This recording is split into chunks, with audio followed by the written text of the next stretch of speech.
and can be adequately heard in accordance with the BAC policy for remote meeting participation. Is there a second? Second. Probably moved and seconded. Any objection? Motion passes. Great. Well, I think it would be great if we could go around.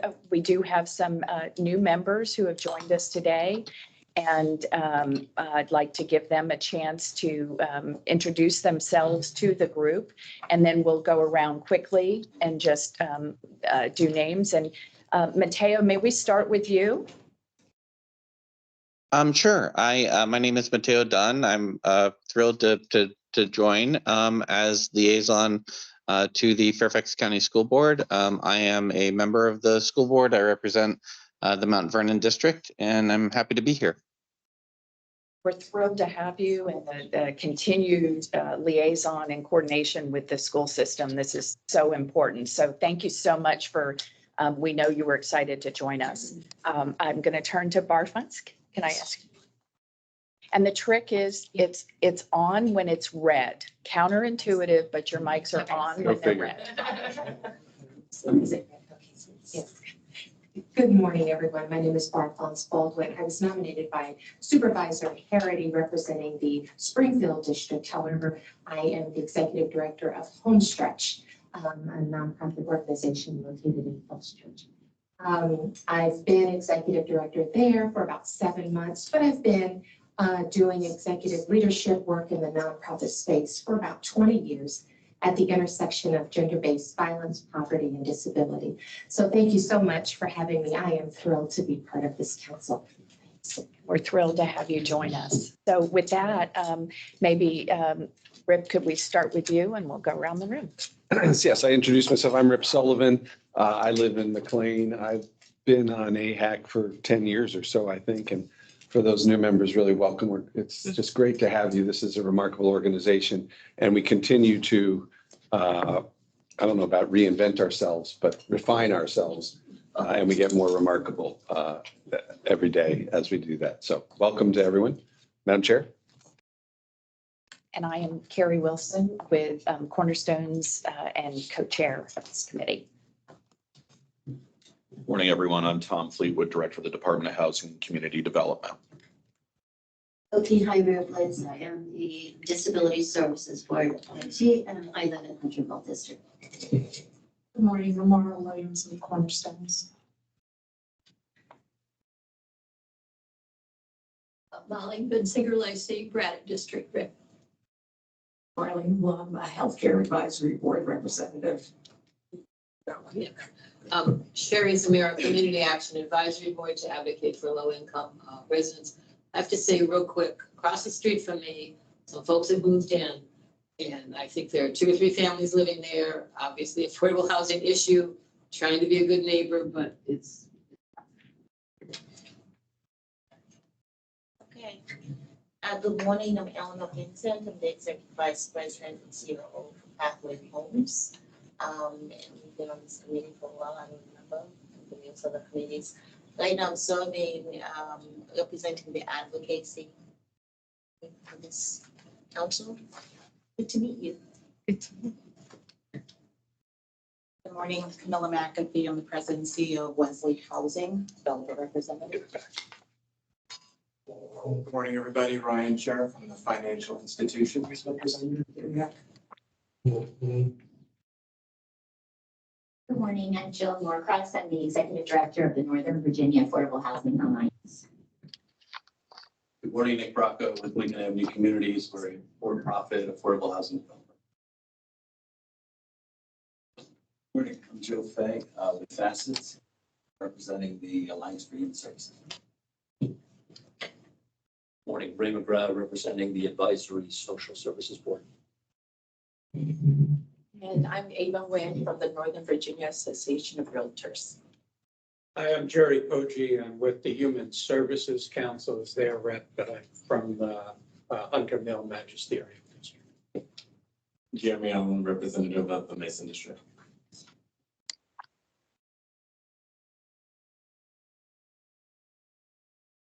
I am Sarah with Reston Strong, representing Hunter Mill District. David? Oh, yeah. Too many others. Good morning, everyone. My name is David Oman. I am with HCD and I'll be with staff support. And I'm joined with Megan and Sarah. I'm gonna go to the phone. We did meet Mateo and Signe. Evelyn, could you just state your role on AHAC? You're representative from the Planning Commission. If you would like to introduce yourself, say anything else? Oh, no, this is Evelyn again. Yes, and I am a representative from the Planning Commission overall from the Sully District, but I represent the entire Planning Commission. And then Tara. Morning, Tara Ruskowski, Executive Director of the Lamb Center, representing faith communities. Josh. Hi, Josh Shoemaker. I am representing the Human Rights Commission.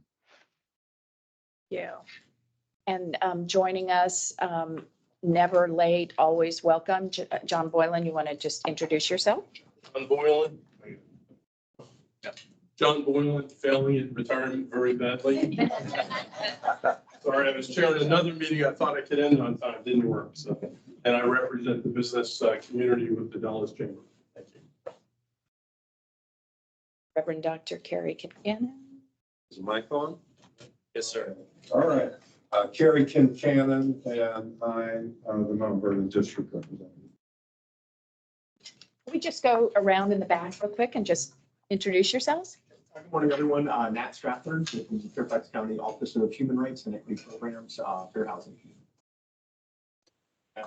Raj Reddy, just a Fairfax County citizen. Great. Welcome. Sarah and Megan. I'm Sarah Dietz. I'm with DHCD and I'm assisting with David as well. Member. And good morning, Megan Van Dam, also with the Housing Trust.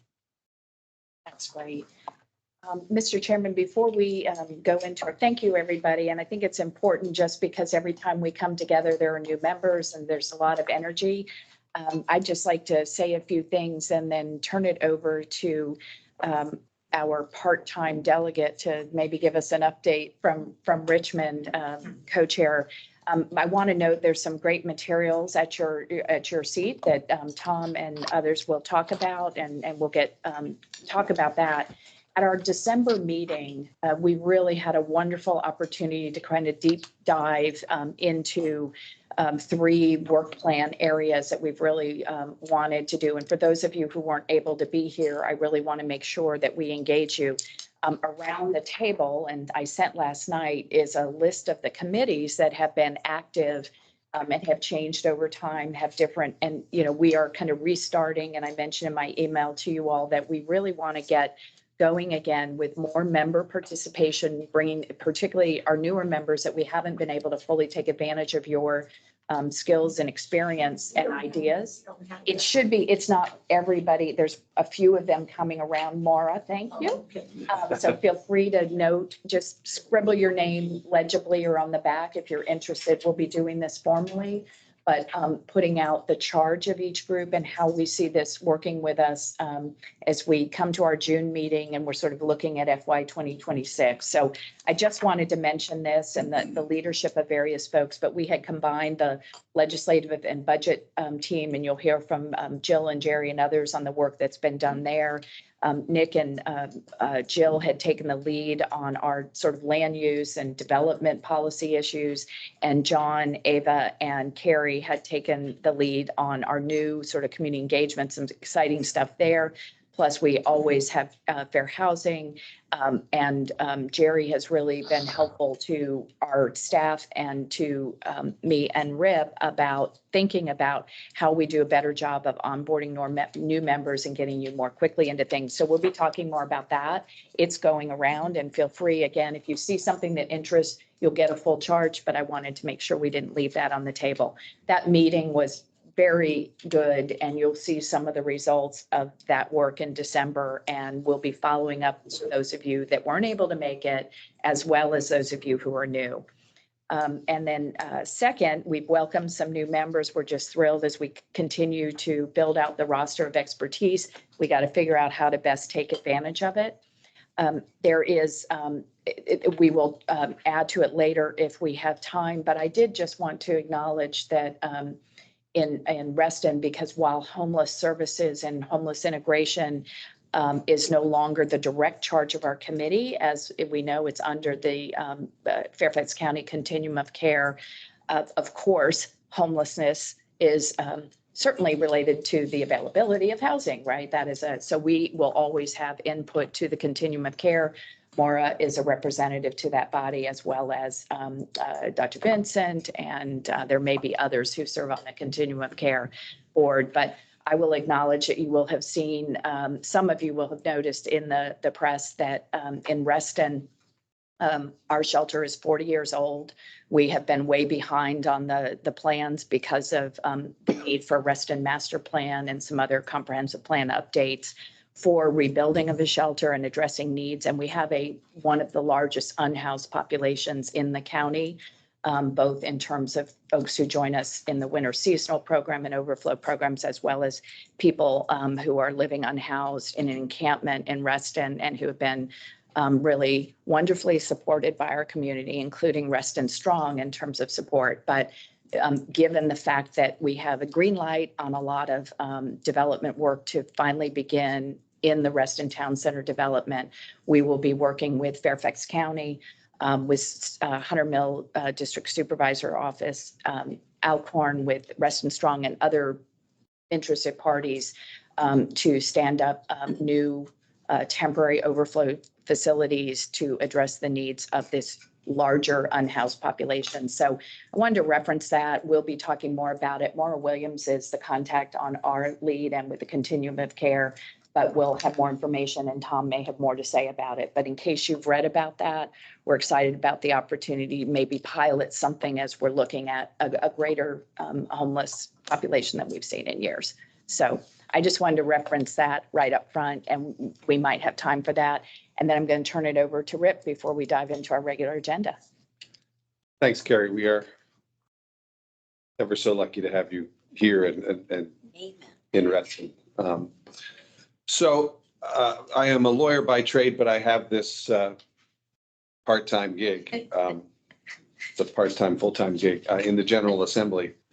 And Carrie asked me to sort of report to the group on the status of things. If we were having this meeting 2 Fridays from now, I'd be able to tell you a lot more because the next, whatever it is, 13 days, 12 days are going to be rather, they will be a real inflection point for exactly where the Commonwealth will be, and we will know a lot more about where issues that this group is interested in will be.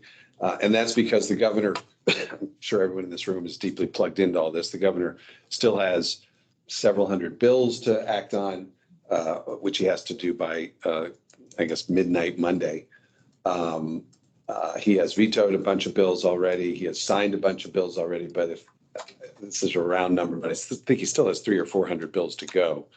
So there's a lot up in the air. Most particularly, I guess there's some legislation that's still up in the air of interest to this group, including, I was talking to Jared beforehand, there is a really good piece of legislation having to do with mobile homes. Yes. If I can't predict for you exactly what he's going to do. There are really good bills getting vetoed because he doesn't like them.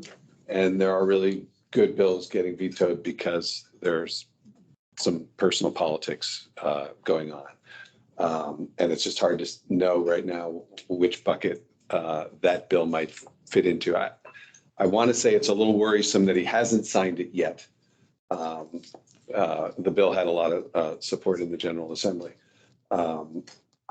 So any bill that's sort of hanging out there, not signed yet, gives me, I worry a little bit about.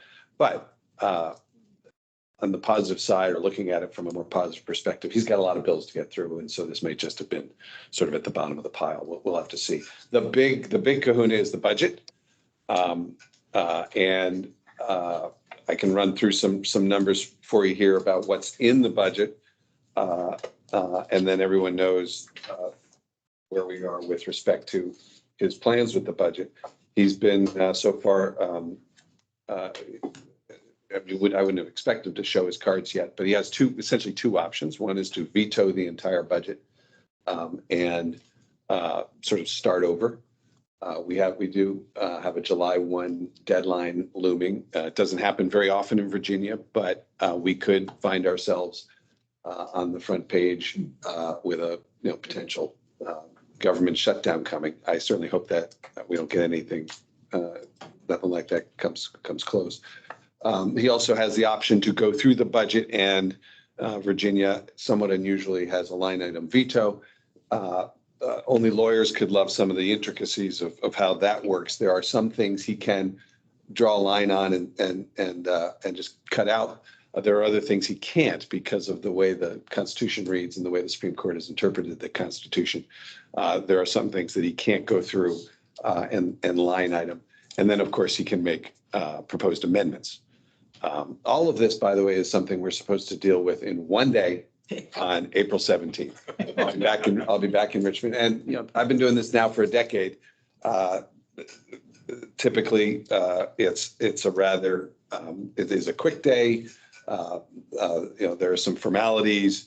There are votes taken. This one, I worry might drag on a little bit more into the wee hours, if nothing else, just because of the sheer volume. I will tell you, with respect to, I still get lots of questions from people about whether we can override his vetoes. At the moment, I don't see any bills that he's vetoed that fall into the category of one that I think we're likely to be able to override. It's just setting aside the whole numbers game of Democrats and Republicans. To override a veto would require 2/3 vote. And, obviously neither side has those kinds of numbers. It would take a bipartisan vote to override one of his vetoes. And I haven't seen one he's vetoed yet that strikes me as a bill that's going to gather 67 votes in the House, which would have to be some combination of D's and R's. So what we're really looking at is his amendments and then issues associated with whether he vetoes the whole darn thing. I can tell you that what he is looking at right now, what he has before him in the agreed budget, and I think we at one point we met and talked a little bit about what we're in the various House and Senate budgets. We were all very excited. The House budget had $37.5 million into the trust fund. That in the agreed budget that is on the governor's desk has been reduced to 25 million. Still a good number, but it's not as good as 37.5. And he could reduce that number. He could add to that number, or if he vetoes the budget, of course, we're back at square one. There's $6 million in the budget to support for permanent supportive housing. That's a reduction from the House budget of 10 million. There's an interesting provision relating to RGGI, which is the Regional Greenhouse Gas Initiative, and throws off money every year, which has been used for flood mitigation and energy efficiency. A couple of things. One, the governor just wants to get us out of RGGI, and that's an ongoing political battle and being litigated as well. But as of now, there's money that the budget assumes we will stay in RGGI, and there's money in there for manufactured home parks and down payment assistance programs that would create sort of a new funding source. It would change the RGGI law to add those things into what those can be used for. There's a little bit of money, $300,000 in some funding for an eviction, the Virginia eviction reduction program. A couple $1 million for funds of people with intellectual and developmental disabilities. And then on the continuum of care, the Senate had $5.5 million in its budget. That has been reduced in the final General Assembly budget to $1.4 million relating to people experiencing homelessness. So those are the key sort of housing related issues that are on the table. I wish I could predict for you what is going to happen. It's no surprise to anyone. There are some noses out of joint in Richmond, and I'd be lying to you if I told you that will play no role in anything going forward. It's going to always at least be in the background. The governor is dead set on positions he's taken with respect to taxes. He's dead set on positions he's taken with respect to Reggie. And one of the things that the conferees did with the existing budget is weave Reggie into the budget in such a way that at least we think, and with my lawyer hat on, I think he can't just line item. So he faces a rather stark choice from his perspective of whether, if he still wants to get us out of Reggie, he may have to veto the entire budget and make us start over. So talk to me we'll know, it'll be done, the chess pieces will be in place by breakfast Tuesday morning. We'll know more. And then it will have, 8 days to get ready for veto session. And then my phone will light up on Thursday after veto session, and I'll be able to. And feel free to call me. I'll tell you exactly what happened if you haven't already read about it in the newspaper. So I wish, Madam Chair, I could give a final report, but this is Virginia. Nothing's ever final in Virginia. And we did have a question coming up in Sure. the Teams chat asking to talk more about the mobile home bill. Also add to that. So, yes, the mobile, I forget who carried the bill. Do you remember? Creasac. Was it Creasac? Paul Creasac. And I think Carrie Delaney. Yeah. It's a great bill. It has to do with right of first refusal. If the owner of the park is going to try to sell the park, the owner has to give notice and give a right of first refusal to the people who live at the park to try to organize and buy the park. Just a sideways word on that, and Sherry knows, and some of us, that the NAACP has lobbied the wrong word, has encouraged lawmakers to seriously consider this bill. This really is important. There are mobile home parks a lot in South County, #1, and people are being uprooted. And the other piece of the bill that I think, if I recall correctly, is a small compensation if they have to relocate. Am I correct, Jerry? Sure, exactly. Okay, well, that's a question mark, but those are the kinds of things that can help people. What we don't want is we don't want them to have to move in the first place. Sure. And this is really important. As it's gotten further this year or had more support, it gotten to this point. And I was in touch with Delegate Creasac a couple weeks ago, and he is, I think, concerned about the governor vetoing this bill. He expressed that to me, so we'll just keep our fingers crossed. Yeah. By the way, nothing wrong with the word lobby. That's what people are doing. It's okay. It's not a dirty word. When you go to Richmond or when you stop me in the hall and ask me, please vote this way, or here's why this. I'm just saying hello. It's lobby. It's okay. I'll look the bill up while we talk further about it. I can do that right now. I think it's Tom has some 1397. Jerry has a question. First, let's go to Tom. Okay. I was just going to raise the, hopeful sign from HUD that there's a new granting program that will accept applications, I think in June, that focuses in on manufactured housing and the price competition. So I don't know when it might be appropriate to talk about HCD's engagement with that, but I've heard from my friend Marlene that there could be a public engagement process that we should all be interested in and figure out how to mobilize more people to that cause. Just to add to some of the flavor here, Madam Chair, a cookie, you're right, it was 1397. It was essentially a party line vote. It attracted one Republican vote in the Senate. And I'm looking to see whether there's any money in it. I don't recall there being any. No, there's not. Well, see, I'm a dreamer. I don't know that there's any money in the budget. There's difference as to whether it asked for money in the bill and then it ended up in the budget. I don't remember seeing it in the budget, but Paul would certainly know. If I may, just a couple things, Madam Chair. No, the other thing that the bill provides for very critically is an extension Yes. of the notice period to the tenants.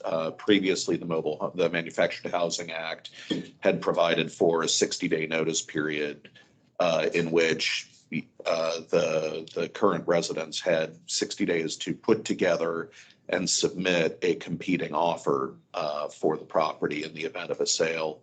We actually went through it under that regime with Harmony Place Mobile Home Park, and miraculously we were able to do it. But to get an offer in, which was not subsequently accepted, but we were able to do it. But that was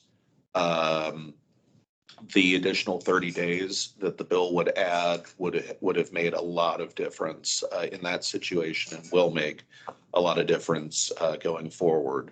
With respect to Mr. Poggi's remarks on the price grant, it's referring to a large federal grant that HUD is putting out where applications are due on June the 5th. I can say HCD is actively exploring putting together an application. I understand that the State Department of Housing and Community Development may also be putting together an application. So we'll have to kind of consider, what is most competitively advantageous in that respect. So just wanted to note that. And Cookie, so I can update, there is apparently $5 million in existing money, and it's called an unobligated balance in an energy efficiency fund for HCD to launch, I'll just read it to you, launch a program to assist residents of manufactured home parks exempt from taxation under 501c3. So to create a program relating to energy efficiency. And Rip, we had an additional question about the proposed PSH funding, specifically for supportive services. And we are going to talk about that. Nice segue. Pathways and let me just, so we'll come back to that about the really exciting news that I know Tom and Eleanor are excited to share. I just wanted to note, thank you so much, Rip, and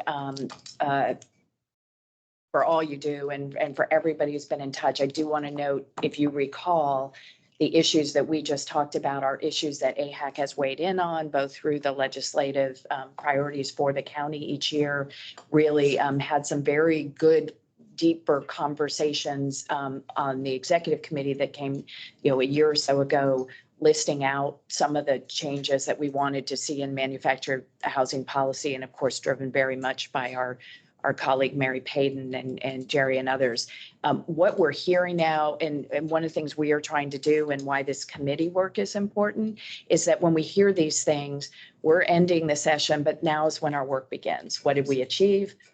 What do we need to talk about over the summer and before the next set of bills? And so we're trying to get better as advisory to the county, as individual advocates, what we do on the state, but as advisory council to the County Board of Supervisors in better informing the legislative priorities and the unfinished business that we hear here today. And so you'll hear more later from our communications committee about some of the ways in which we're thinking we can keep these issues alive all year round and further conversation. So I just wanted to mention that it's. No, it's a great point.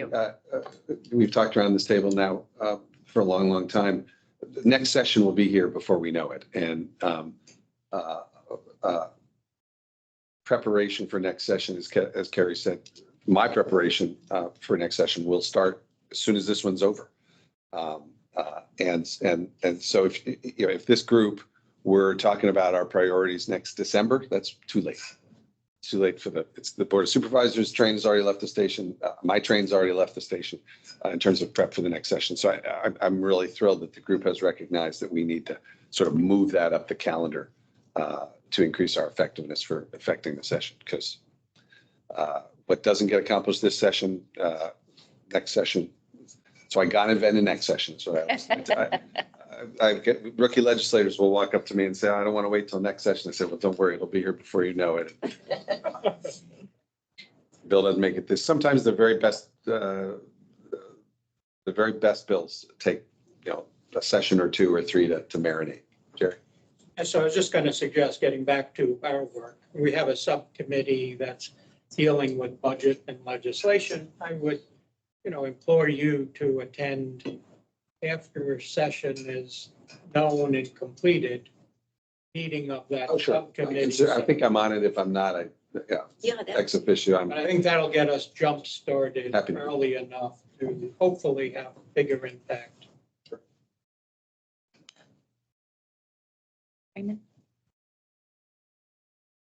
Thanks. And Raymond Brown representing the ASSB. Sorry for my ignorance about this, but what, if anything, can be done at the county level to address things like the manufactured housing protection function?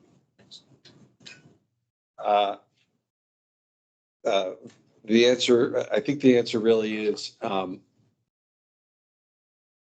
there is always this push-pull between, we live in a Dillon rule state, right? So counties can only do what they are granted the right to do by the General Assembly.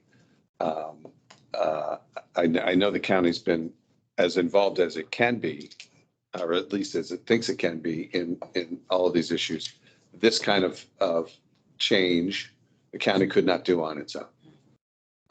What often happens is a county board member will ask the county attorney, we'd like to do X.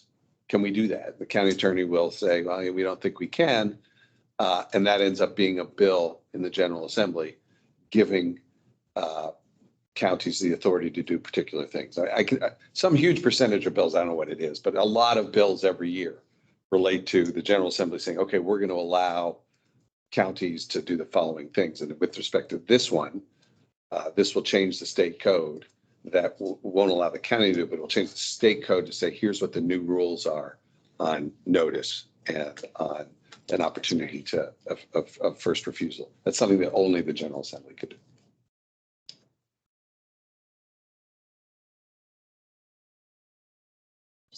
Since it was a question.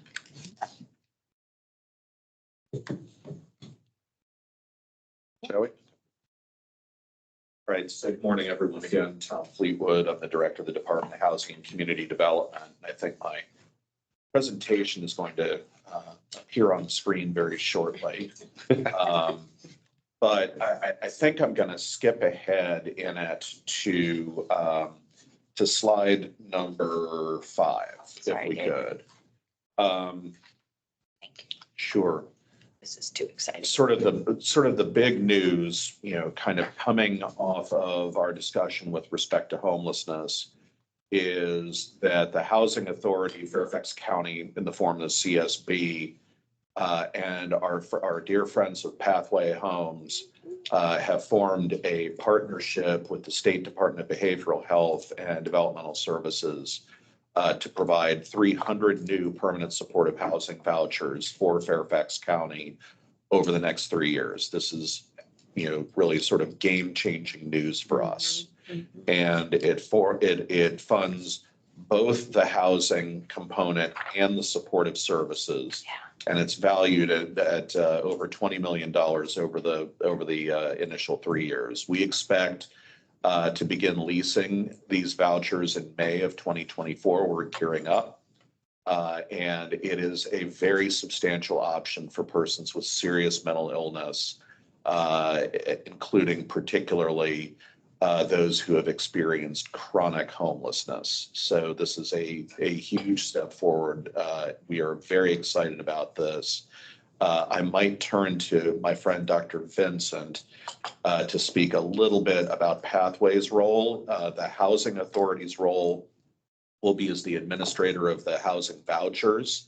CSB will be providing support services to a large portion of the participants, as well as referral services, and Pathway Homes will be providing intensive services to a portion of the participants. And if I might turn to Dr. Vincent to speak a little bit about it as well. Yes. Okay, yeah, I think I'm awake and I can sleep today. We're obviously very busy at family homes, but it is an amazing opportunity for the county. It's a wonderful opportunity and design in terms of partnership with all these entities.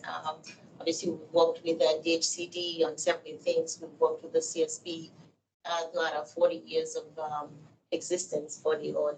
But this is the first time that the entities have done it together. So we, people may or may not know that the state's PHDS first got into permanent supportive housing in 2015. That was the first time there was some money that came from the Housing Trust Fund. And, you know, they started out pushing for, it was to do with the DOJ agreement to get people out of institutions in the least restrictive setting that they could be served in.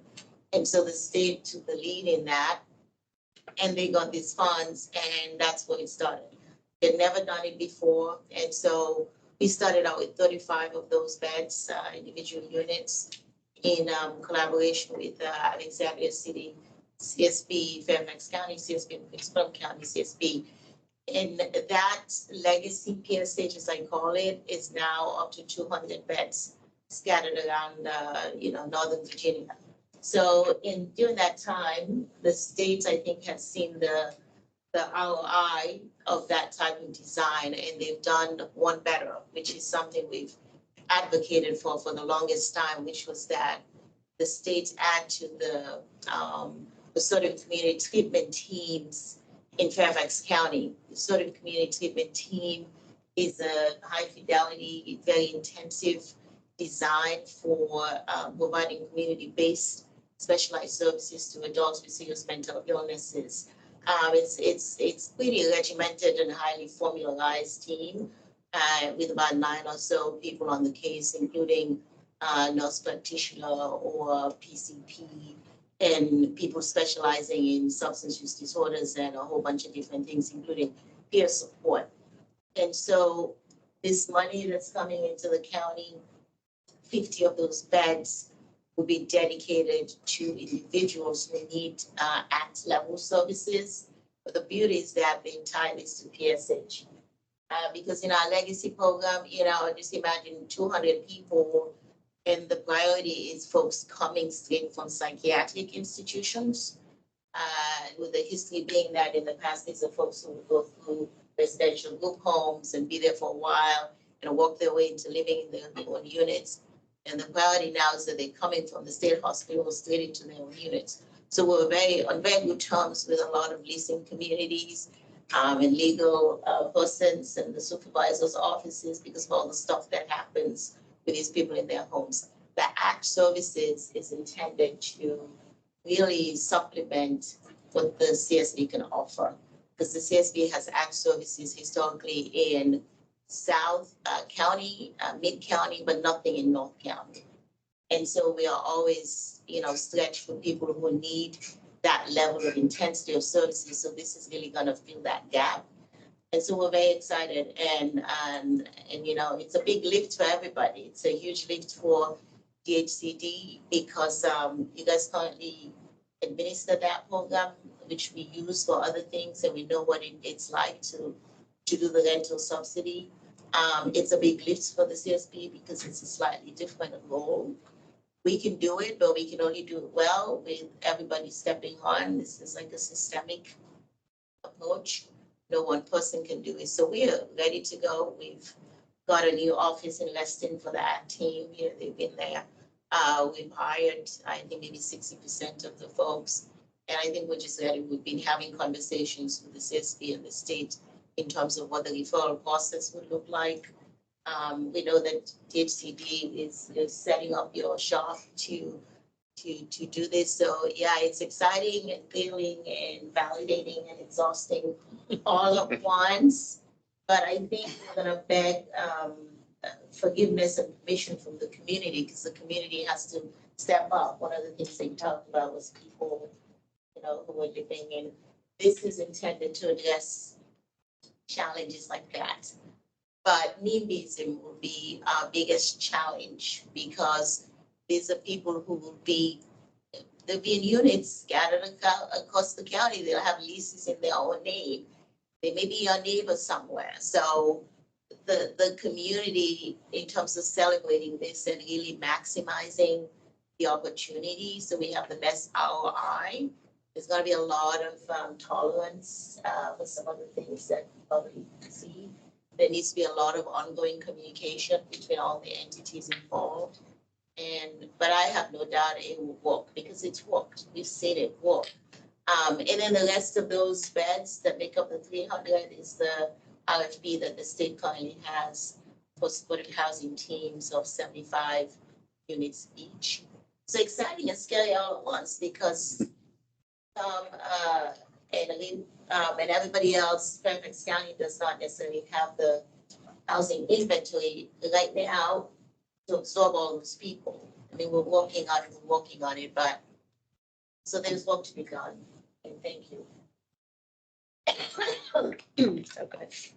I just want to thank Dr. Vincent and the whole team at Pathways for truly helping put this community in this position to be able to do this work. To your point about inventory, I'm getting to that. Yeah. I will also say, and if we could go back to slide 2, thanks, David. I will also just say before I launch into my formal presentation that in addition to the issue of housing stock, acceptance of rental subsidies is incredibly important in this community. And I just want to take a moment to thank Delegate Sullivan and all of his colleagues who acted a couple of years ago to change the fair housing laws in Virginia to include source of income as a protected class. That was a great difference. So, yes, indeed. So, so with that, unless there are any immediate questions with respect to that program, I'll go ahead and launch into Mr. Fay. Red is green. Red is green, right? I just wanted to say, as both the homeless service provider and the PSH provider, this program really hits a niche that we need, right? In homeless services, helping folks get out of shelter, we really need more PSH beds. On the PSH side, there's a set of folks that really need more than just housing and basic living skills assistance, right? The mental health services and the ACT team that you talked about really will provide an opportunity to thrive for a set of folks that have difficulty sometimes with traditional PSH. So it's a huge number of beds and a really important niche. So thank you and congratulations. If there aren't any other comments on that, I'll just go ahead and go through my formal presentation here. Just at the outset, I want to provide some updates on our federal programs, homelessness, which I've already done partially, our new development and preservation work, and then the status of some of the policy initiatives that we have underway in which so many of you have participated in. So go ahead and go to the next slide. Federal programs, I know that a number of you are already familiar with this, but the Housing Authority has adopted and now implemented our new real market rents in Fairfax County that provides for a set of rental zones or tiers, so to speak, that are truly designed to provide much more access for voucher participants to communities of opportunity. And we used our federal moving to work designation to be able to design this as a Fairfax County specific solution to the challenge of having very difficult access to communities of opportunity for voucher holders. I will also note a little bit of breaking news from the Federal Budget Act that includes HUD's budget is that the moving to work contracts were all extended by 10 years. That's awesome. Wow. So including the FCRHA's moving to work contract, so it's been extended to 2038 Wow, that's great. from now. So that is incredibly important. I think I was just at the Moving to Work Collaborative conference this week, where we actually presented on a panel, and the Housing Authority is beginning to truly use that authority to implement some very innovative and effective solutions. So very excited about that as well. If we could go to the next slide. With respect to homeless governance, I think everybody here is aware that the COC board's reconstituted. They began meeting late last year. David Myers, the chair, and we'll be reporting back to the board and of course the AHAC as we continue to make progress there. Go ahead. I've already discussed this one. So we'll go ahead and jump into where we stand with respect to production and preservation. Since January of 2020, we've delivered 959 new housing units affordable to households at 60% of AMI and below. This is 959 units towards our 10,000 unit goal by 2034. Just within the last few days, we opened Ilda's Overlook, which is the new senior housing in the Braddock district. That's a project of the Arlington Partnership for Affordable Housing over on the campus of the new continuing care facility at the former training center site on Braddock Road. So continuing to make significant progress there in terms of delivered projects. Go ahead. We have over 1,300 units that are actively under construction right now. Just walk through them really briefly. One university, which is adjacent to George Mason University, will be completing in the next couple of months, and there will be a ribbon cutting, et cetera.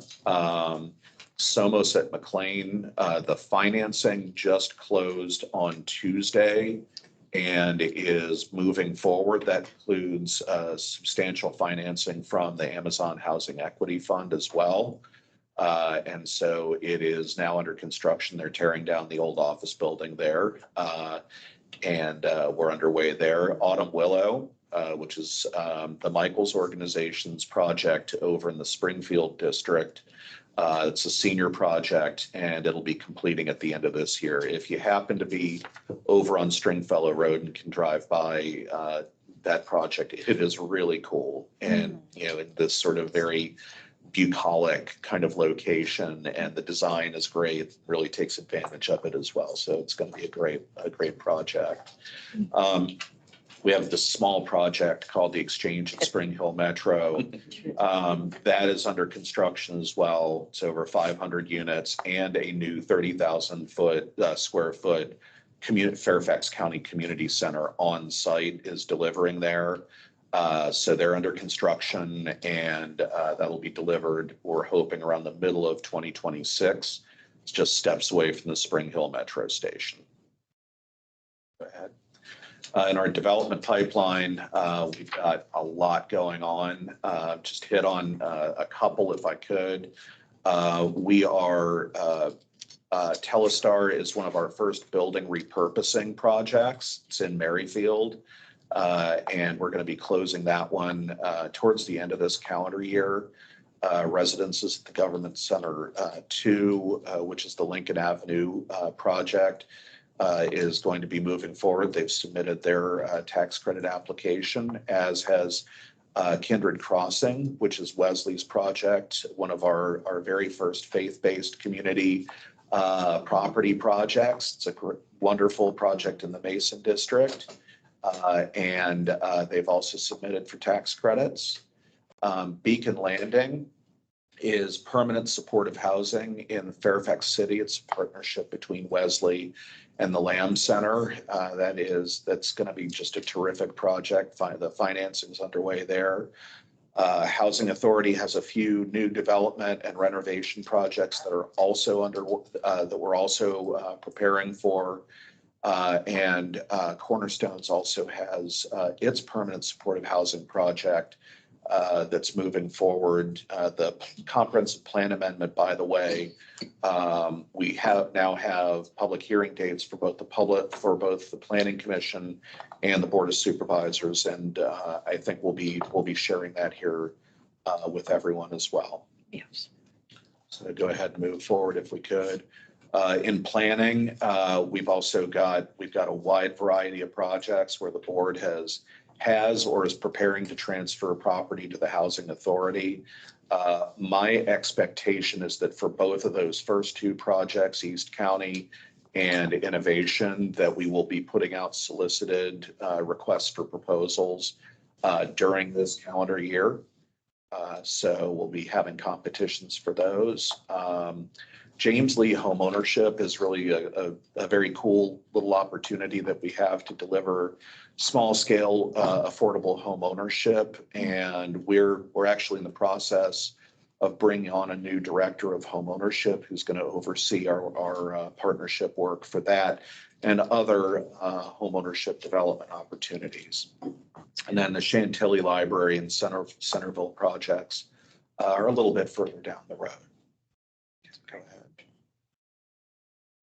Our WDU for sale plan amendment. I know that some of you participated in the task force that developed the recommendations. The long and short of this is that this is the purpose of the WDU for sale plan amendment is to right size the affordability expectations of the for sale WDUs. And we presented the recommendations to the Board Housing Committee in November of 2023. And we're going to be presenting the draft comprehensive plan amendment in June of 2024. Go ahead. Preservation. We recently completed the preservation of Coraline Gardens. This is sort of the first use of our affordable housing preservation pool of developers that we put opportunities out to. So we had a bit of an experiment and it worked. And we're looking to use that methodology for additional preservation opportunities as they come through. I can report that later this afternoon we will be closing also on the preservation of Creekside Village in the Franconia district. For those of you that aren't familiar, it used to be known as Jana Lee Village. It's got 319 units roughly. And a partnership of AHP and SCG Development is preserving that one. And there will be very substantial renovations on that site as well. So we're excited about that. Looking forward to talking more about that as we go forward. All right, David. Again, upcoming preservation activities, our preservation partner pool, we're actually looking at all the applications now. We are working on our market affordable survey this year. This is our biennial update of our survey of the market affordable rental complexes in Fairfax County. We are also going to be working on our comprehensive plan amendment related to manufactured housing and implementing the manufactured housing pilot grant program for home improvements. I can state in that respect that we expect and are optimistic that we're going to have our new manufactured housing coordinator on board in May. So that's a big step forward as well. It's been challenging to recruit for, but we're optimistic that we're going to have the right person on board here very shortly. Carrie. Quick question. How does the market affordable survey work? How does that go out? Is the data determined? So we conduct that survey in partnership usually with a contractor and use CoStar data, that kind of thing.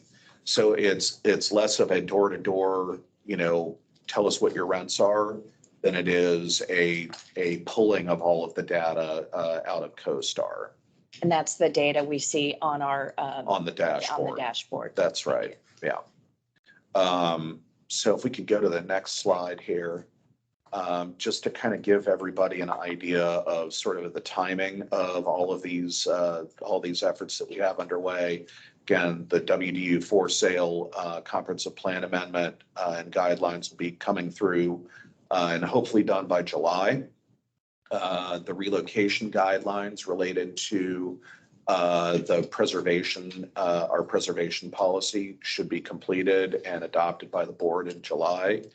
We're hoping to implement the manufactured housing program over the next few months, including the comprehensive plan amendment.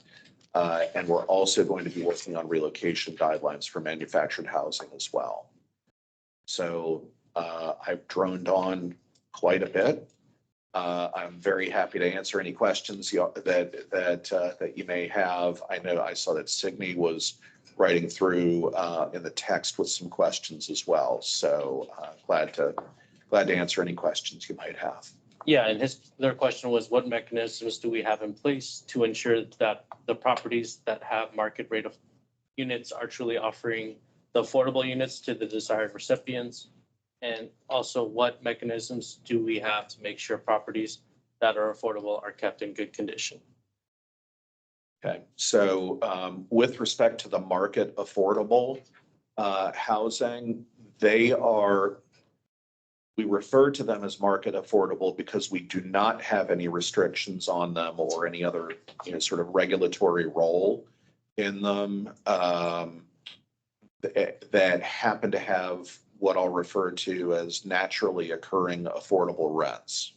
So we don't have any role in their admissions until such time as they become a committed affordable property, which means they have some kind of financing or other, regulatory hook in them that we can enforce. With respect to the question about housing quality, in committed affordable housing, there are a variety of overlays that help ensure that we're able to provide quality housing. Number one, for properties that are financed with tax credits, they're inspected by Virginia Housing. For properties with federal subsidies, they're inspected both by us and by HUD. And there are a variety of other means that we use to help ensure housing quality as well. Cookie? Oh, and then Sorry for my confusion. And Eleanor, thank you for your great presentation and very excited. Exactly, I know you don't know exactly. How does this, 300 new PS permanent supportive housing over the next 3 years line up with where people are going? And I say that because I live in Hunterville District, and there's been a lot of dialogue about how this is going to be really great, which it is, but what is the process? I mean, do you have these units ready yet? And is there a timeline for when people might be able to move in? I'm not trying to put you in the hot seat, but there are people who are ostensibly potentially being displaced. Yes, and do they have someplace to go? So that's my question. Thank you. The 300 vouchers we're expecting to lease, and I'm looking at Dr. Vincent just to make sure I'm not goofing this up, but we're looking at leasing up to start about 8 to 10 vouchers a month. So these are vouchers, they're not units. Correct. So we're going to have to connect and work very hard to do so, the residents with accepting landlords who will lease up with the vouchers. And we're expecting, like I said, about 8 to 10 a month. Eleanor's not jumping in and telling me. No, it's okay. Wrong. It's fine. I was smiling at the Cookie's question, which is a very reasonable question, right? Because, sometimes we come up with innovations to meet the need, and then the implementation of those resources is where the the proof of the eating is in the pudding.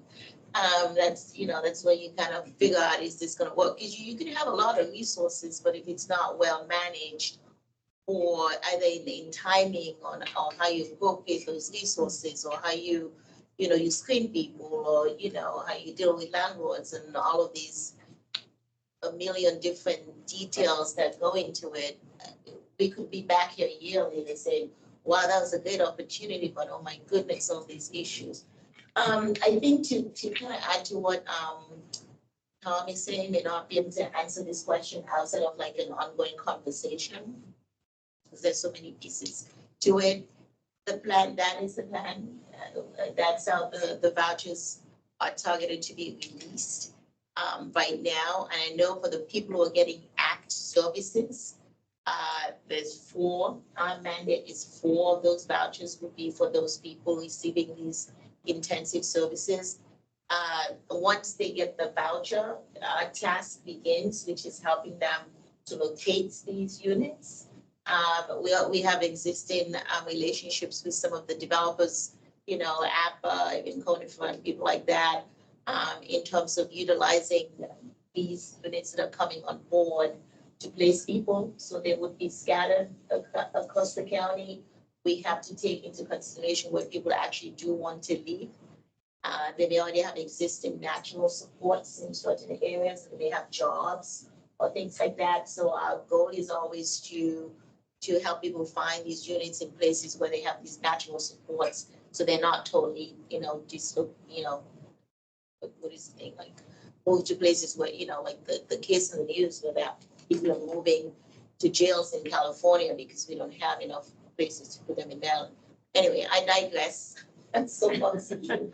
But the basic point is that it's not a science, it's more of an art, and it evolves from day to day. It also depends on the communities. I'll come back to that. Like in some communities, there's a lot of advocacy not to have those people come here. Even though there are lots of reassurances in terms of the package supports that surround them. So it depends on that as well. Depends on whether the community has been burned and whether we have these units where people can go. Depends on whether people have what they need to get the rental assistance application process moving, right? Because there's that piece. There are things that are required for that. And then, finding the units, signing the leases, getting them moved in. That could take anywhere from 30 to 60 days, depending on the person, where they are, what's going on with them. So people start, they back off, they don't want to do it, I don't like that anymore. So, yeah, but it's a really good question, and one that is part of when we think about what are the challenges and how do it's part of the strategies that go into making this lasagna that we keep talking about. And I would like to add on, and you heard Joe hinted this earlier, and Jill will emphasize what is so important about this new initiative. And frankly, for Fairfax, so important about this is that we have funding for the subsidy, that we have funding for the services, that we've brought it together. However, what is always forgotten, and I'll go back to Cornerstone's had the privilege of working with FCRJ, looking at Moore team during COVID to help them lease up 169 emergency housing vouchers. Same thing, vouchers that became available in addition to subsidies that we didn't have. And we had to find the housing. The job is finding housing. The reason I ask about the market report, and Signe, you're driving at some of the things, and when we all look at those numbers and frankly, what we've all seen in rising rents, it's going to be interesting to see what the official survey says in terms of that. But the reality is that I believe our housing locators, Maura and your team and the folks around this table, every day is about finding the basement apartment that's affordable for the person, sustainable, and it's the application fees and it's everything else. I can't say enough about the professional nonprofit human services community that works to match this up. But sometimes we forget, we hear, oh, good, problem solved. It is not. We run a housing opportunity collaborative with landlord outreach, and every day have to match people with green shoes to fit in this thing. And so we say this again, but when you see it in the language, the more we begin to understand why it takes so long and why this is so hard for the folks, the most vulnerable individuals. Brilliant. And I'm so proud of Fairfax County and what you all are doing to lift up those resources, but we're running out of resources. So I was counting up numbers for Tom, and you're going to see another wonderful worksheet. But when we talk about where the units are affordable, you know, what they're intended, that's the other thing. So it's that population, and then it's the wide range of affordable needs. Soapbox, chairman's prerogative. I apologize if this was already mentioned, but how are people being matched to these 300 vouchers? Are you doing that through the coordinated entry prioritization pool? Is it housing wait list? Are we still trying to figure that out? You know, all very good questions and questions that we've asked and we're still kind of talking through. What I have asked for in my very layman terms is a life cycle map that the average Joe Schmo would understand. So if I show up wherever in the county and I'm eligible for this resource, how do I go from point A to being in my own unit with what I need? And so I think folks are going to be coming from, and I did ask about the COC, will be coming as well. They have a better pool of people. I do believe that folks will be tapped to come from there. The CSB is actually managing and facilitating the referral process. And those conversations are now beginning with us, just in terms of, okay, where are these people coming from? What's their eligibility criteria? What's the prioritization criteria beyond just needing PSH or having a disability? So there's a lot of things we're talking about. I think our push now advocacy is that people don't get left behind, that if we have existing people who are already there, we don't have to go beating the bushes to go look for these people, and that we don't prioritize people who may already be stably housed, but maybe are looking to move into their own apartment, right? And then we don't skip over the people who are literally homeless or who are coming from these state institutions and need that level of support. So that's still being worked through, but we are hard at work to make sure that we are fitting round pens into round holes and giving size 8 shoes to people who need size 8 shoes and not size 10 or size 7. So. And you have a raised hand from our audience, the virtual audience. Tara. Hey, folks. Wow, this is super exciting. I'm thrilled. And Eleanor, thank you for, and all of you for the hard work that's made this possible. I'm just, as I'm listening, so many questions, and perhaps some that could be taken offline, but just in terms of staggering, the allocation of these resources, I'm wondering what kind of thought is being given to communities that will be coming online in the next sort of 24 to 30 carries, nodding your head, months. Just wondering if you would comment on that. So if I understand your question, Tara, essentially, how does this map to, for example, the PSH communities that are beginning to come on board? With respect to, for example, Beacon Landing, Beacon Landing will already have 48 project-based vouchers through the regular allocation of housing choice vouchers. How we pair that with, service dollars, I think that's a separate question. Yeah. From this particular program, but we can certainly take that offline. The other thing that I might say is, given what I'm sure will be ongoing interest about this program, is perhaps what we can do is, once we get our sea legs under us a bit, we can come back and do kind of a state of the union on how we think we're doing, perhaps a bit later this year. Great. Yeah, thank you, Tom, for that. I was, thinking more about the services side. Obviously, we're super grateful to you for the project-based vouchers that will support our community. So yes, we're just thinking more about the services funding and the ACT team resources. So, but happy to take that conversation offline, and very, very grateful and excited for just the news about how this vulnerable community will be so well supported by this endeavor. So thank you very much. If I may, Madam Chair. John had his hand up. Sorry, go ahead. I was just going to say, before I forget, Yes. is included in your package is a draft sort of matrix of all of the projects that I talked about, but it's stratified by affordability. So the affordability of the units and how many project-based vouchers we've put into each project. So we thought, we've been talking about doing something like this for some time. And now that we actually have resources to do it in the form of our friend David, we're really pleased to have this draft. Again, it is in draft form, but we wanted to share this with you to be able to get your feedback on, does this look like it's heading in the right direction in terms of being able to communicate effectively both with you and with the community writ large. I don't know that we necessarily need to have a discussion about it now. Right. But if you could kind of take it under consideration, and we could certainly I would certainly accept your feedback over time. So, but I wanted to make sure I didn't forget this. David and Megan have put in a tremendous amount of work to try to have this in a way that, is intuitive and that folks can understand. Thank you. David's only been with us for a few weeks here, and it's just been wonderful.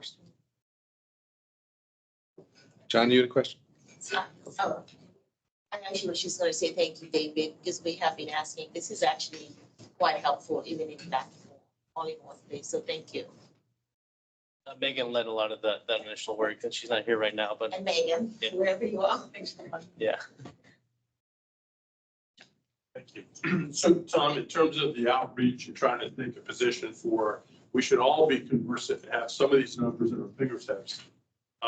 Quick math, you have 4,000 units, 24 sites, great job.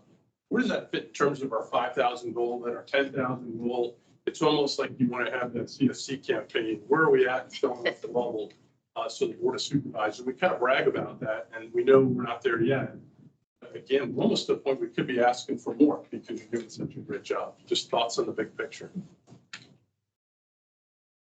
So what all of this means, if we deliver on all of this, is that we're almost halfway to our goal. But as you go down the list here, in the different categories,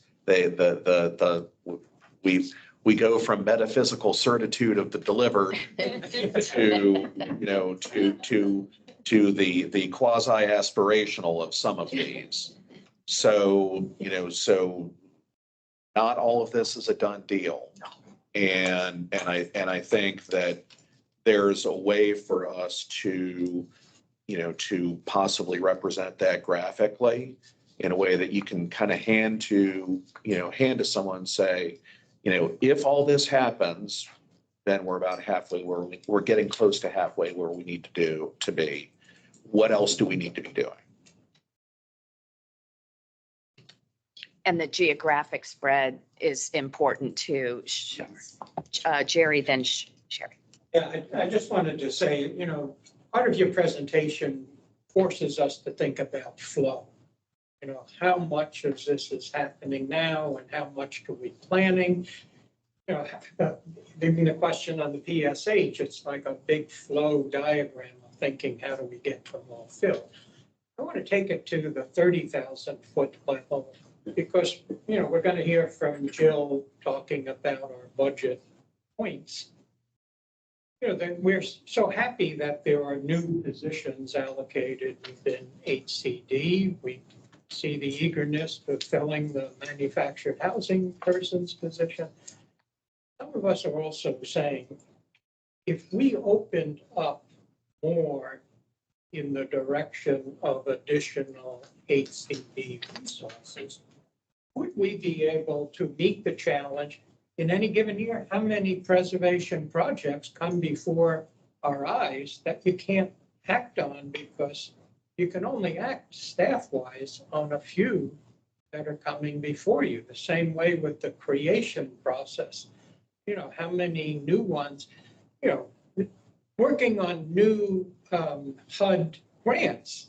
That's not in your workload at the beginning of the year. We're grateful that you can do that. But, you know, some of us are asking the question, how do we figure out the right pressure points within which to unfurl an even greater capacity? Because some of us do remember the original housing need report and the numbers in that. And while we're grateful for 10,000 as a goal, it's not really meeting the fullness of what was originally articulated as a legacy of unmet affordable homes. So that's a political question before it's a practical question. And we want to be pushing as hard as we can every step of the way and be grateful for everything we get done, especially on behalf of people who really need it. But, you know, it's this big question. What's our workload here for the coming year? How many times will we have to put forward an AHAC statement in support of any given project or policy change? And how do we best align ourselves to help equitably share that burden? So that's only about 10 questions. Try to get at least 50. Tom's got it. Who's next? Tom's Oh, going to Tom, respond, and then Sherry, and then Marlene, but we have to wrap. Yeah. We need to get to the. I will courageously evade the political questions and respond to the, you know, to the practical one, which I think provides something of a segue to our next discussion. One of the most critical tools that you have with respect to influencing future investment is the budget guidance. And we are beginning to see the results of that budget guidance here over the last few years. Yeah. And I know that Jill will be speaking to that shortly, but I just, you know, I really want to endorse that as an essential tool in your toolkit, really the first among equals, if I will. Sherry, then Marlene, and then we need to move on. I need to circle back to landlords. Many years ago, we had somebody on the Community Action Advisory Board named Larry Graham. And he had an idea called faithful landlords. Okay, so where are the landlords? Are any of them in faith communities? Are any of them weekly hearing messages? I would suggest a partnership with Suzette Reynolds and NCS. So speak to faith communities, tell them about this. Speak to your landlords, and might work, might not. Thanks. Yeah, that's okay. I'll build on that. It's not only about money. Money is obviously, that's an understatement, is extremely important. But for example, I think we should be, AHAC and others should be looking for policy changes and zoning changes, whatever, because there's other things that make a difference. That's an interesting idea. It doesn't take money to talk, you know, it takes staff work. Builders Overlook is a good example of that. The only reason that, the main reason that was feasible is that the Erickson folks contributed the land, which is extremely expensive. Why did they contribute the land? Not out of the goodness of their hearts, but because in 2018, the Board of Supervisors approved the new zoning ordinance, provisions in the county zoning ordinance related to continuing care facilities, which included, and it shows up in the comprehensive plan, an affordability requirement that required the developers of such a new CCF to either donate money to the Housing Trust Fund or provide units in the facility itself, which is unlikely, or finally, most importantly, land. And most of them have not done land, but Erickson did. This is for the new what's it called? Yeah, in Braddock, the new CCF in Braddock. And so that's extremely important and it would never have happened. And how did that happen? It happened because DPD worked with the Healthcare Advisory Board and the Long-Term Care Coordinating Council and the Commission on Aging to develop those requirements. So there may be other opportunities that we might be overlooking to make those things happen. I know there are people on the Planning Commission who, for example, are interested in the county developing maybe or in partnership with someone else, an affordable CCF, continuing care. There are other opportunities that are not just tied to money, but might be tied to changes in policy and other requirements. I just want to say something. Gratuitous comment, whoever, and David, just take credit for it. The number of ADA units in here and the percent of the project, that is terrific. And it really helps make my job easier. And we can also see when we start to direct people where to go, where these units are. And thank you very much.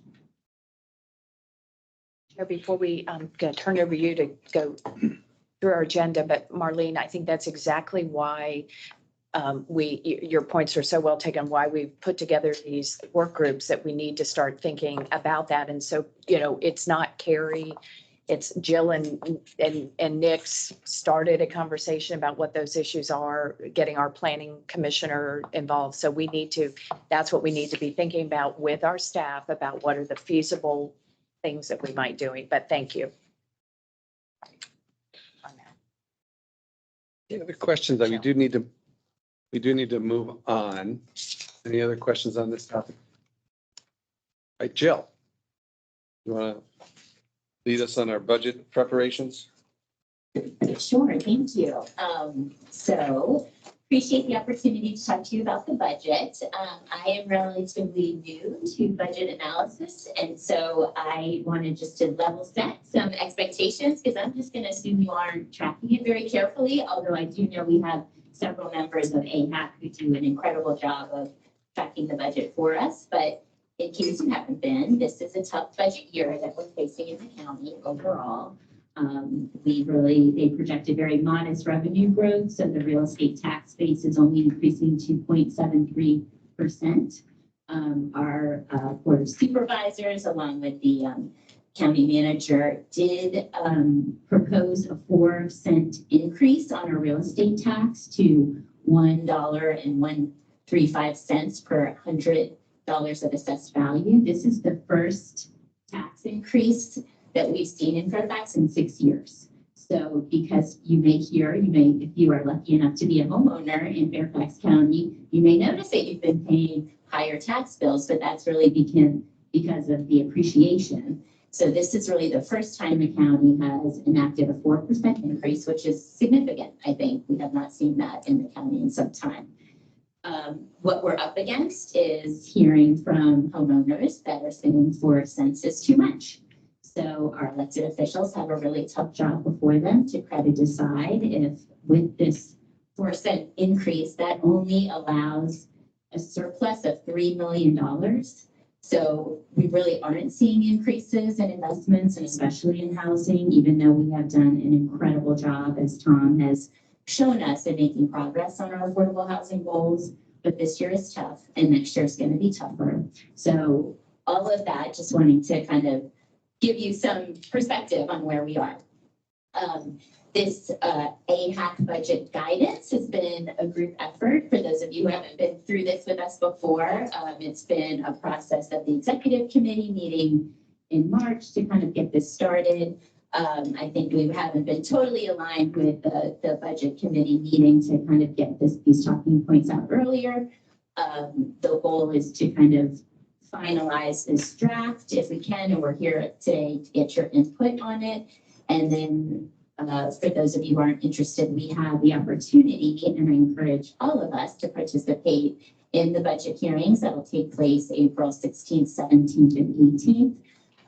We, as a group, those of us who wear other hats, I guess, are proposing to make our housing pleas on April the 17th, and we can talk a little bit more about that. But I do want to thank those who have worked on this, chiefly Joe Mondoro, who is not able to attend today because he has another work commitment, but he did a great job and has done an incredible job for AHAC in working on the budget.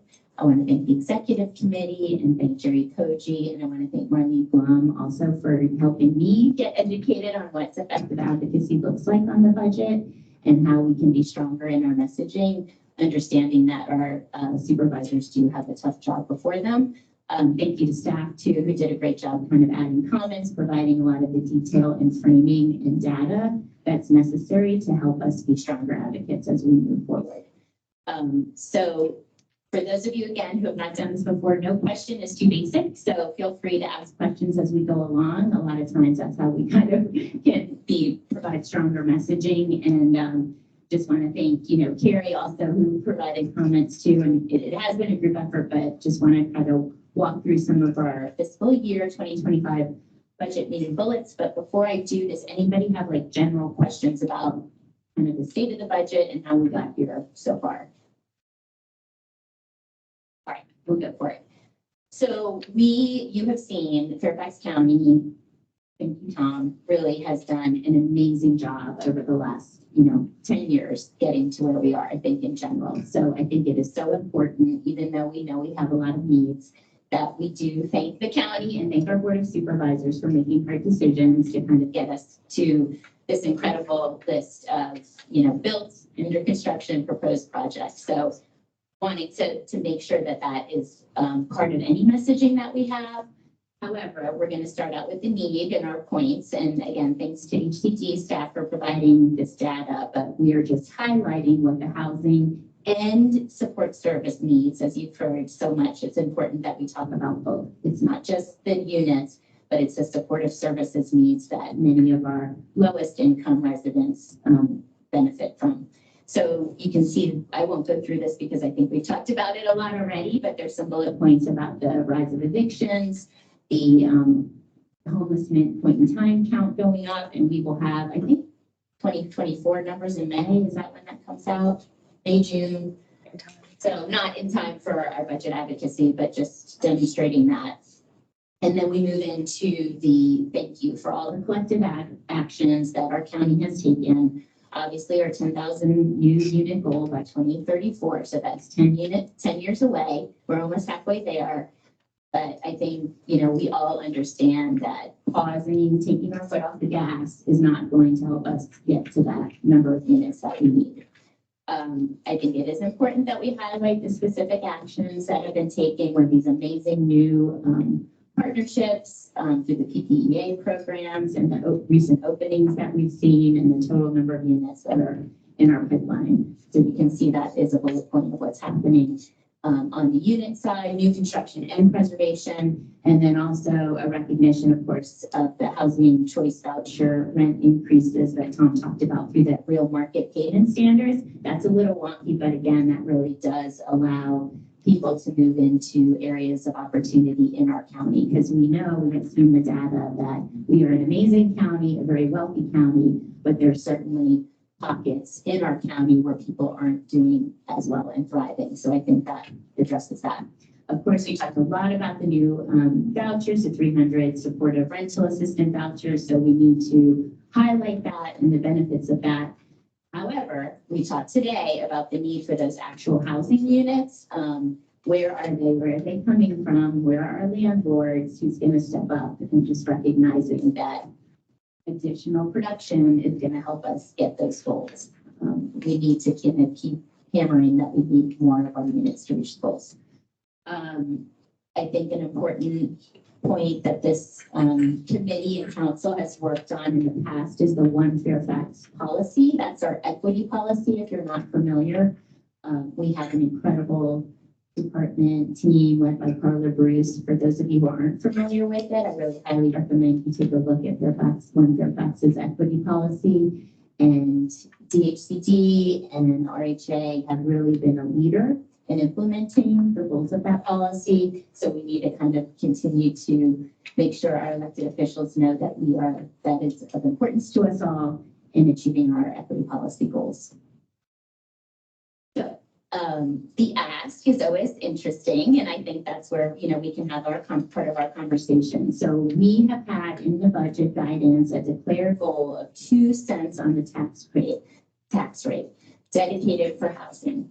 That would increase the baseline amount, and it's an important step, but it's not proposed this year. We did have a couple years ago, thought we'd get here in fiscal year 2025, but we've seen that being pushed further down the line. So I think we have to kind of, advocate for that. That's our ask. So we went round and round, and the ask is always different, but AHAC, we put in this draft guidelines that we would advocate for an increase of another half penny in fiscal year 2025.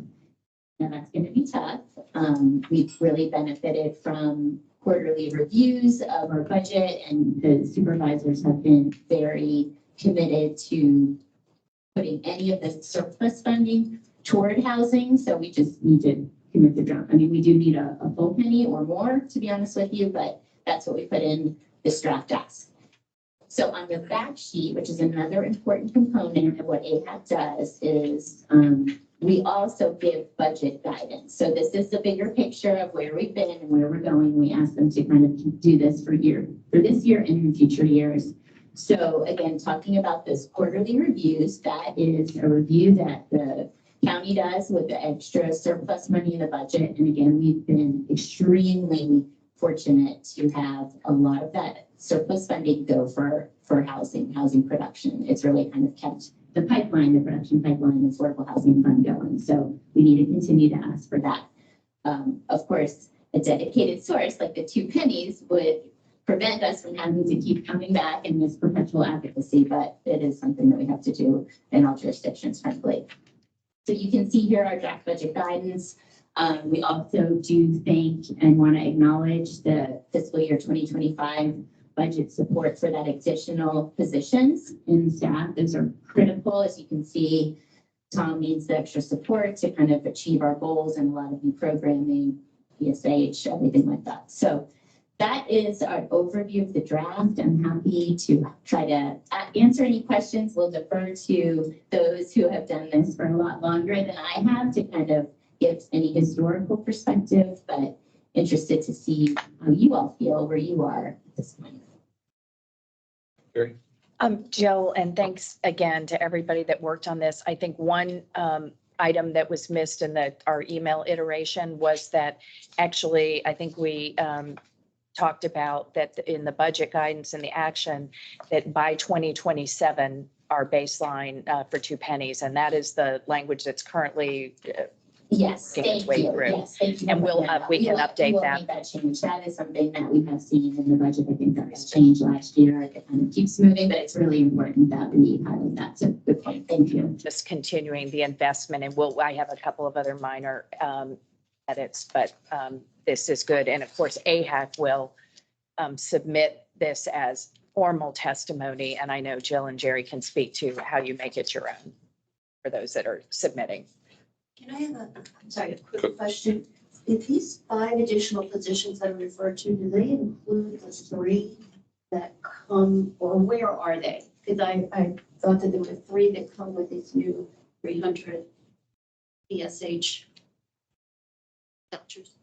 So it's in addition, those 3 positions for the voucher for the new PSH program are specific for that and are separate from this. These are focused on, really our development function support for it. The 5. So this is 5, and then the 3 are out there by themselves. Right. And are not provided by the board. They are provided from the state. Right. The state fund. Thank you. Any other questions? Sure. Yeah, no, thank you, Jill. I would just recommend that we make our edits and additions as quickly as possible because April 16th, 17th, and 18th are right around the corner. If we can make this statement available as a result of this meeting on our website, it allows for much broader distribution to many people who may be contemplating stepping up and testifying.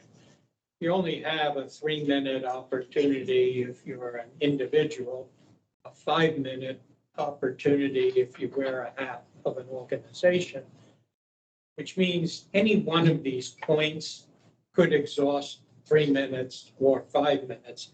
So we need to parsec the statements across a broader realm of people who have influence and can articulate why collectively this is important. You just can't state it. I mean, try to read this in 5 minutes.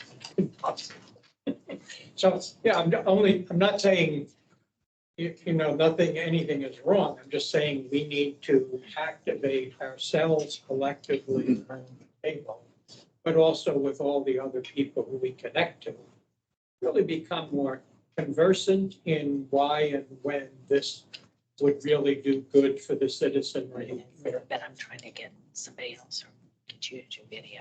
I'm assuming that this report constitutes a motion, so I'll second it, and then we can have, vote on it after discussion. That's fine. So It's moving things along. thank you, Marlene. I think that's exactly what we want to do. Just speaking to your motion. Drafting by a committee of 6 is hard enough. Drafting by a committee of whatever we are here today, 30 it seems to me impossible. I think what we're looking for is big comments. If you've got a comma you want to move or a way you want to rephrase something, I would suggest we try to take those edits to Jill and our committee can work through this. But something that's going to change the tone or the direction of the thing, I think we ought to talk about here, but I'd rather not get into a conversation where we're moving commas. But having said that, there's a motion. All in favor of approving this in its current form? In a second. Say aye. Aye. Any opposed?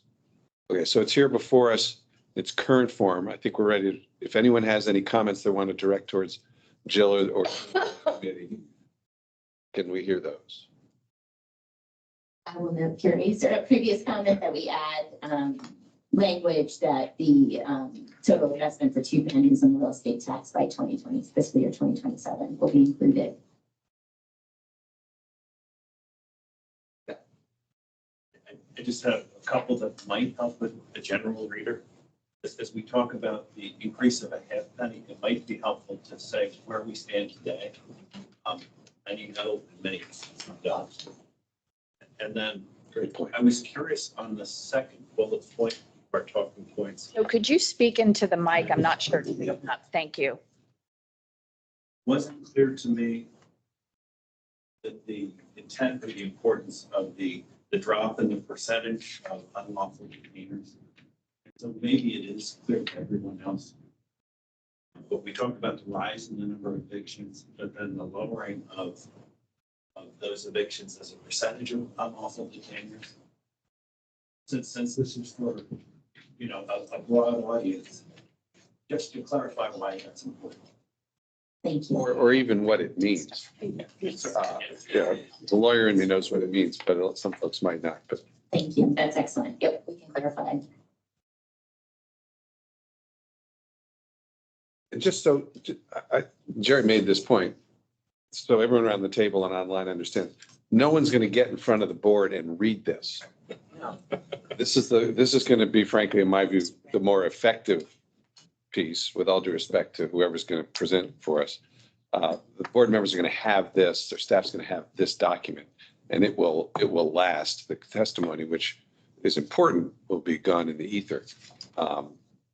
And I think what I heard you saying, Jerry, is that what we need to do, or whomever's going to present for us, is have our presenters give some big picture, quick stuff. 3 minutes, or I guess we'll have 5 minutes, is gone in a heartbeat.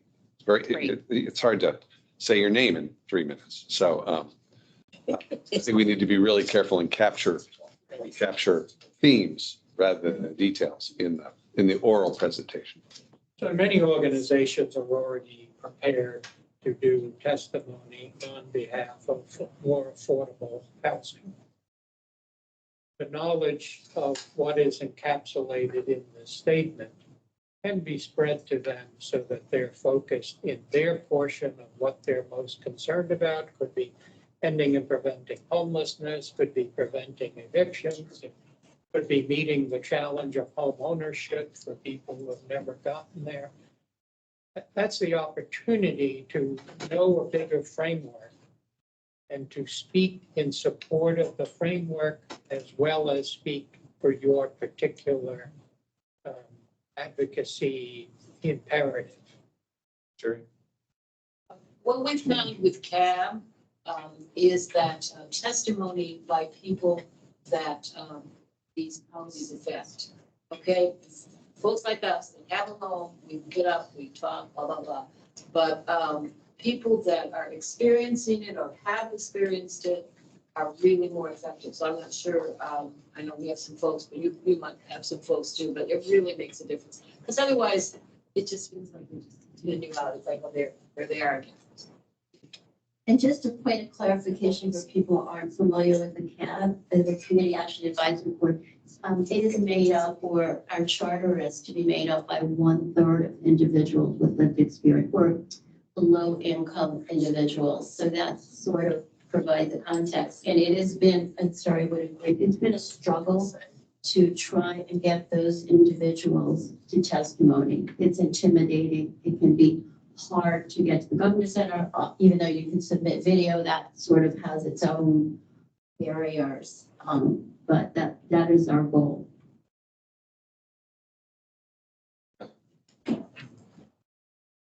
Great job. One thought was, is beating the drum again. This is a jobs creation.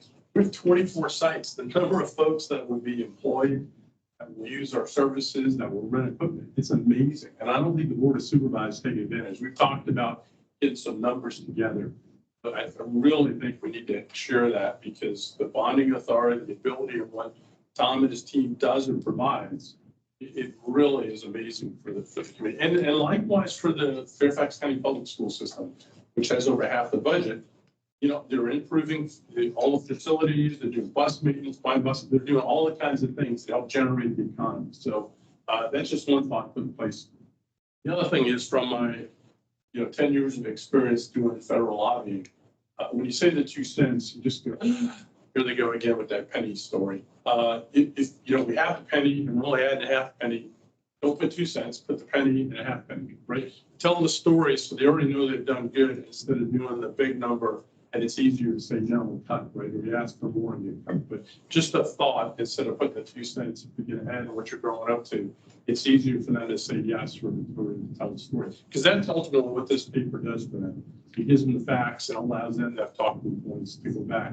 Not always as much for us to read or share, but for them to defend themselves.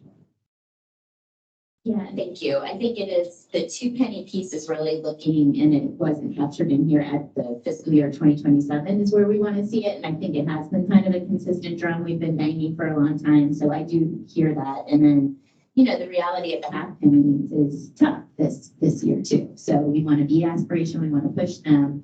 But I do think it is, again, these talking points, the economic development, I think that is truly a message that resonates with this Board of Supervisors, just, the affordable housing being economic development that the RHA provides, but additionally for, employers who are wanting to move here or are here. Thanks, Joe. And so Joe's not here to tell me, yeah, John, we'll get to it. I went to Affordable Housing for Biz Now in DC yesterday.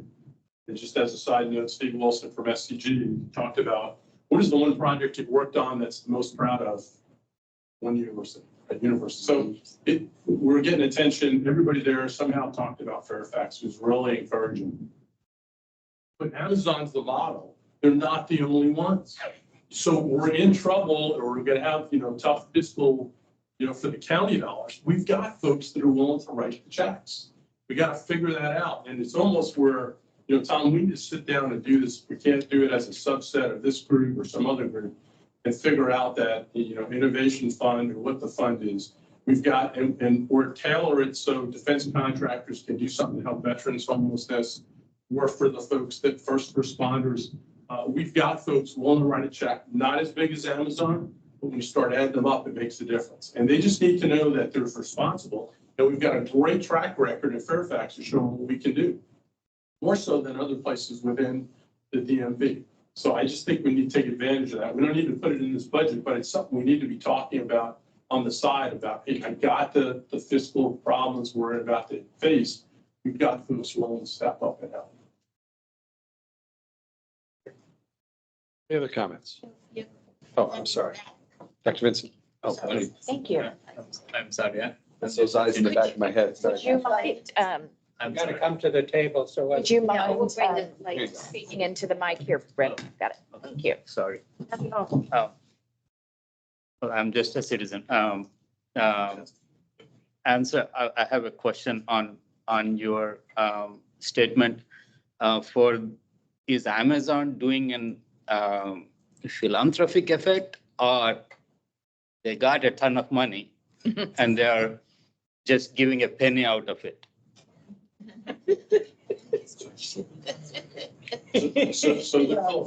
Tom's actually been involved in a number of deals. A lot of that money is my wife's money that she's been sending to the community.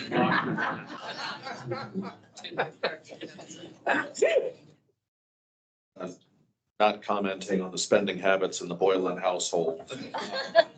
I will, Amazon set up a $2 billion housing equity fund that it is intended to be deployed in the places where it has very substantial additional, current and additional personnel deployed.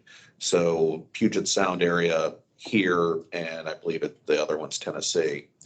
And what they've been doing with that funding writ large is that they have been putting their funding into affordable housing deals as what I would describe as cheap and patient capital, to help fill the gap between what the projects can afford based on the income that they earn and the debt that they can actually leverage.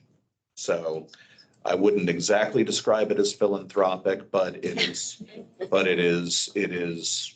certainly, mission driven.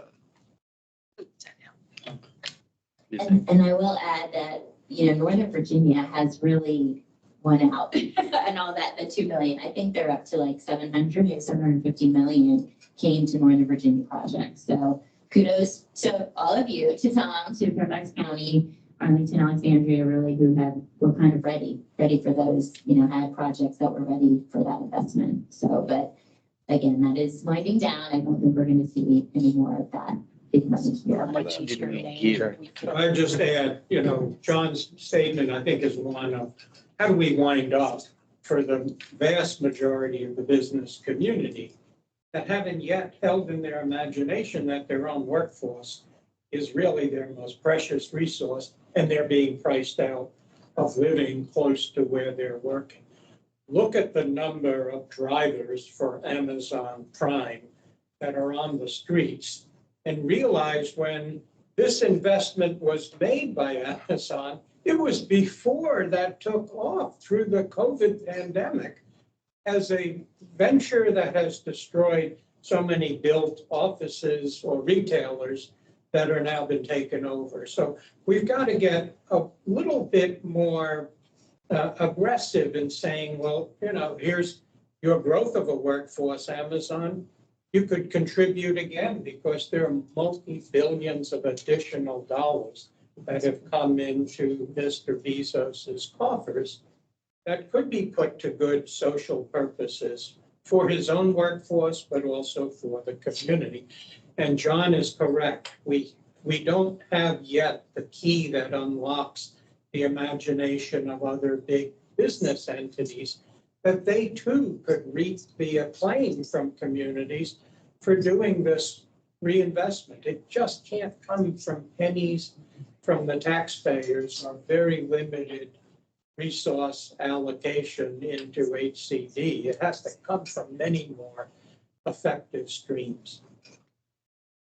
I disagree. Any other comments that anyone has, if you can send them to me, you can write them on the sheet of paper and hand them to me, as all of you have, and I appreciate that. I do want to echo Jerry's comments that it's really helpful if we can get this turned around and back out to the community and our partners. If you have questions, you're interested in providing that key budget advocacy testimony, please reach out to Jerry or I. We do have different groups. We are trying to get individuals with lived experience speaking to this issue. We have other messaging talking points that we kind of wear from our different hats, and happy to share that and make it hopefully an easy process for any of you who are willing to do it. You can show up in person, you can video record yourself, you can call in, you can email, text. I think there's lots of different opportunities to submit comments on the budget. So appreciate that. Anything further? But I think at this point, we ought to try to put a bow on this. Jill's gotten some comments. We've given people a way to get her more. But I think we all want to be on the same page, if we can be at least, that where we are with this document and the tweaks that Jill's going to make is the document we want to put together and give to the, I was going to say General Assembly, to the Board of Supervisors. Is there any dissent from that? Can I get a motion to acclamation to make this the statement of? So moved. Can we get also the confirmation from the virtual attendees? Sure. Well, why don't I just do it this way? Is there any objection to this document subsequently tweaked by Jill and consistent with comments that have been made, being the statement of the AHAC to the Board of Supervisors? Any objection? Okay, so by acclamation, I think we're there. Thank you. Wonderful. Thank you all so much. We've, it's the witching hour. It's time. We've exceeded a few minutes. Really appreciate everybody. We will turn this around right away to get this out to you all. And again, follow up with some strategy. I do want to call your attention to the list of upcoming meetings. And again, remind everybody, we have our own website where materials will be posted. We have live links in the document that you received and that you can get online to notice upcoming meetings and public hearings. And we just talked about the budget hearings. Tom referenced a series of meetings that are happening on the West Ox Permanent Supportive Housing Project. And so I am already planning to email some of you some suggested FAQs. I know some of you, and even just letting Supervisor Smith know, but there's information there. We also have a Springfield District meeting next week that I'll be talking with Workforce about, but also the plan amendment for the workforce dwellings. That's really important. We're doing a much better job. Many of you participated in the Affordable Housing Symposium and in the several of the recent ribbon cuttings of the amazing properties. So we're going to keep trying to get this information to you. And just thanks to all. Jerry has one comment for the good. One announcement, our friend Mary Payton isn't here today, but she has worked hard on getting the fair housing issue onto our agenda this month on April 25th from 10 a.m. to 12:30 p.m. Fairfax County will hold its Fair Housing Symposium. Mary will be part of a panel, but the keynote speaker is Sarah Pratt, who's a prominent civil rights law firm from Relman Colfax and former HUD Deputy Assistant Secretary. So it's a top-notch person. Those of us who also understand fair housing is essential to affordable and accessible housing. This is an opportunity to see some of our work coming into fulfillment. So please put that on your calendar. Thanks, Jerry. We'll get that information out as well. We've been participating. I have a Sherry? present for all of you. I'll leave them over on the table. This is from the Community Action Advisory Board, the State of the Poor in Fairfax County. It's been updated. There are a lot of people in our county that don't think we have any poor people. Here are the facts. There are people in Richmond who don't think Fairfax is poor. Big problem. Adjourned? All right, we are adjourned. Thanks very much. She's